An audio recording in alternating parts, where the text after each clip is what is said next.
Ouverture du 8e sommet de la francophonie à Moncton, au Canada. Un choix plutôt incongru quand on sait que cette ville tient son nom du lieutenant-colonel qui fut l'un des principaux responsables de la déportation des Acadiens au XVIIIe siècle. Pas moins de 52 pays ont répondu présent.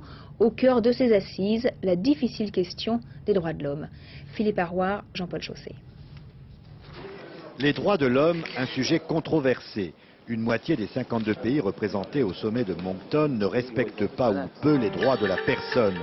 Ce qui irrite un pays comme le Canada, partisan de sanctions que ne prévoient pas les statuts de l'organisation. Jacques Chirac, pour sa part, se prononce pour la création d'un observatoire de la démocratie pour faire avancer les choses.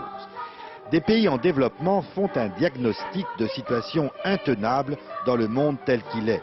Ainsi, le président du Mali, se faisant l'avocat d'une jeunesse aux abois, a plaidé à Moncton pour un réel partage des richesses économiques et culturelles. La détresse que notre jeunesse exprime aujourd'hui, sourde des déséquilibres politiques, économiques, culturels qui la privent de responsabilité, de la capacité de poser des actes de libération et de transformation du monde, c'est là son plus grand handicap face au futur. Handicap qui menace aussi l'avenir de l'humanité entière, car comment le passage de témoins pourrait-il s'opérer si la jeunesse ne réussit pas la conquête du savoir?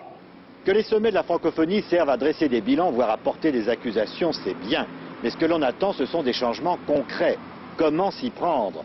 Là, c'est une autre affaire de longue haleine. S'il est un pays